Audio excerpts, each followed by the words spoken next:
you know what? They won. They won that game. You know, we ran out of time a little bit. And we had a stretch there where it got away from us, and we just couldn't quite reel it back in. You know, the test of your character is really now. To be honest. And you know what? Those are words that you say, you know what? It really is. I mean, who you really are now is going to show to me. You know what I mean? I know you're going to be down, and I expect that. And hanging your head and being kind of down and depressed. I'm not talking about that. What I'm talking about is being able to hold your head up, still being proud of who you are and what program you're affiliated and associated with, what we've done, the body of work, and then, right, for the seniors, what you've got to do ahead beyond us. And then for the returners, what you got to do to avoid this. You know, winning is not about, I love to win because I love the feeling. No, you know what? Winning is about avoiding this feeling. Avoiding the feeling of pain and regret of losing. That's what should motivate you to win. Amen. On three. 1, 2, 3. Findlay.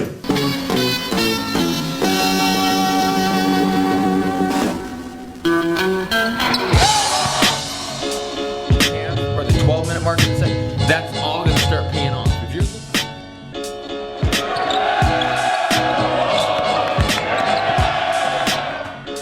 and then we just got to finish, put that thing in there, and we will.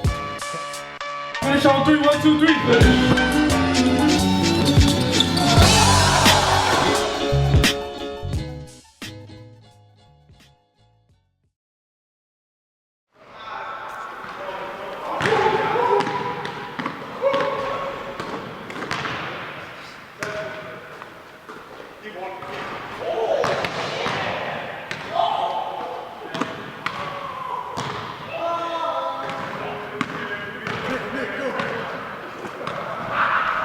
This guy guarding the screen, go ahead, Chris, and he takes and sweeps and goes. You can't get caught going, oh boy, he just got beat.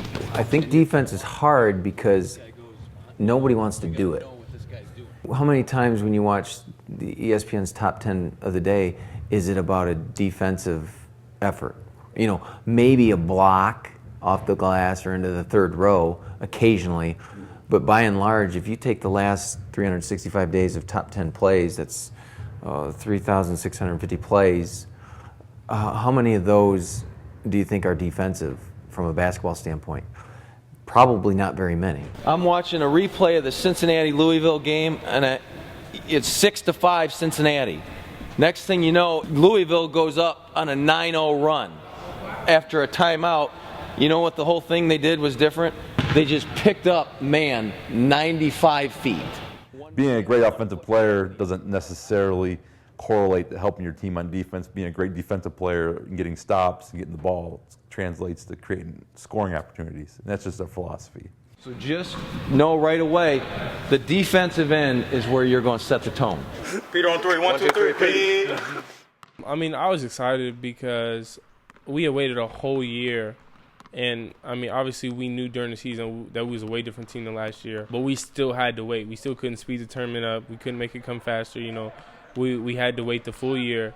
You know, this is a new year. We got a new team, different opponent. And not really think too much about last year and just, like, we here again. We still got the same goals we did last year. And just go out there and play. I felt like that we played the whole season just to get to that game. You know what I'm saying? Or I did to redeem myself. From the last year's loss. I mean, even though in the season I think we were 29-1 going in or something like that, which is a good record, but I mean, going into that tournament, we were losers. You know what I'm saying? Our last game in that gym, we had lost.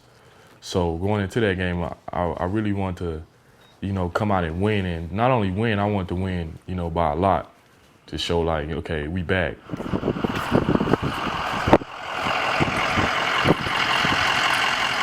You come in knowing that last year's squad, you know, even though they were very talented, they came in and for whatever reasons, they didn't win that game. You know, we were up 2 at the end of the first. You know, and then we had a little slippage in the second quarter, came back in the third, and then unfortunately in the fourth, they kind of took advantage of some opportunities. Last year, I think the leaders of our team were always at each other's neck and really trying to be a competition with each other, trying to outdo the other, which is not good for the team, you know what I'm saying? So this year on my role, I really try to play the role as the neutralizer, try not to have so much conflict, you know what I'm saying, and just trying to help the team focus on basketball. first game, honestly, was the worst one for me. Just the simple fact that I woke up so early that morning. You know, I flew over, went to the hotel for like an hour, and then we went straight to the game. So I mean, that was the hardest one for me. You never want to admit that you're tired, you know. You never admit it, but you may show it at times, I guess. And I guess those first 2 games, and honestly the first half against my Bird, I was exhausted. Oh!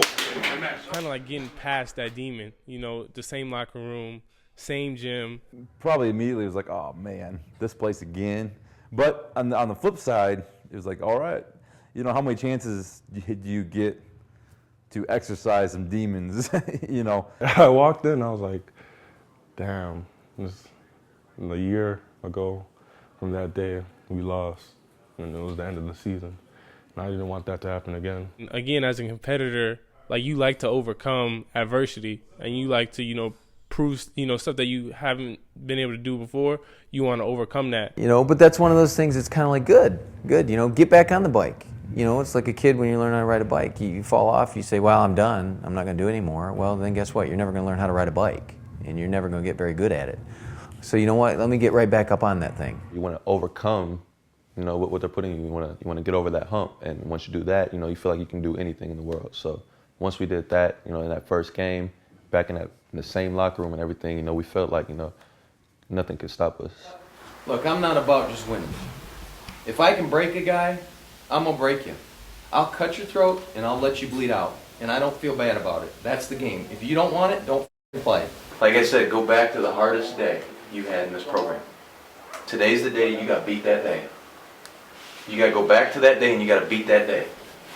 And then you got to think about all that you did in September, all the 6 a.m. stuff, all those runs where a 40-year-old guy laughed your and was talking to you. 2:23. This is it. This is what you do it for. There is no tomorrow. There's no guarantees. The only thing that's guaranteed is the 32 minutes we're about to go do. And we all know how important that first 4 is. Seniors, don't let this be our last. Let's do it. We ain't gonna do it. This ain't our last game. We got 2 more. Let's go, y'all. Let's do this. Be on 3, 1, 2, 3.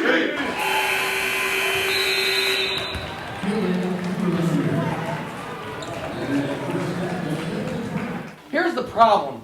My issue is we should be up by 30. You know why I got an issue? Because in less than 13 hours, we got to suit back up if we get out of this one. Now we can't rest if we just trade baskets. 18 for 20. Shoot 50 free throws. They can't guard. And when they try to, this is my refs. Oh, refs, you made my day. You made my day. I can just blast that. 4 of your teeth are gone. And the refs, you know what? Call a tighter game, ref, and I wouldn't have to do that. That's on the stripes. And that's on those kids for sticking their chin in there. You're going to pay. I'm sorry. Get pissed at the refs. They need to get pissed at the refs. Take teeth out and dislocate jaws. That's how you're going to do it. And then on the other end, you don't give up.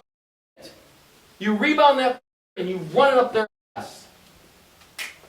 You don't take your foot off the gas. You don't take it off their throat. Number 12 hit some shots. You're looking at me. I don't know what to tell you. You contested it. You just made it. You know what? Next time, little you're going to drive. Because I'm going to be all up under your and you're going to drive it. And guess what? I'm going to have a 7-footer or a 6'9" guy there smacking that up into the rafters. 16 minutes, man, is all it's guaranteed. Don't piss on this. Let's go, y'all. Finish on 3, 1, 2, 3. Finish.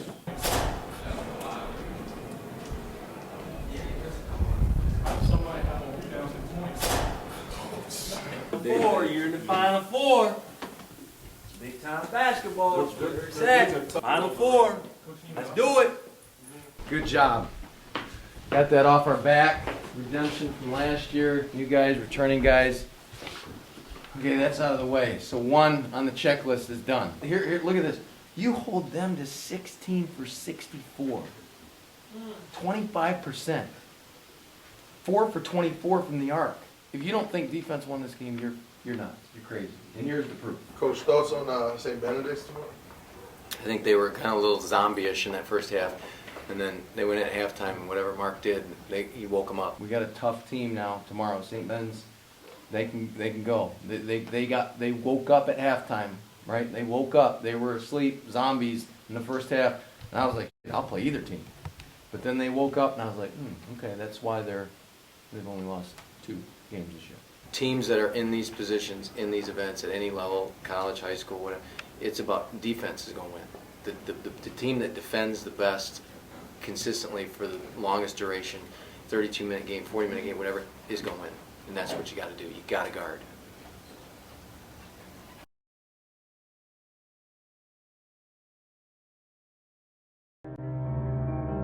I got my family, I run, and this. That's all that interests me. I don't do anything else in my life. I got nothing else that interests me. I'm not saying that's a good thing. That's all I do. That's it.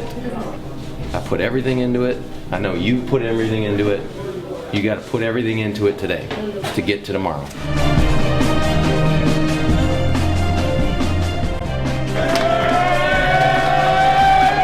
Let's go, y'all. We doing this for Pete. Let's go. Pete on 3, 1, 2, 3. Yeah.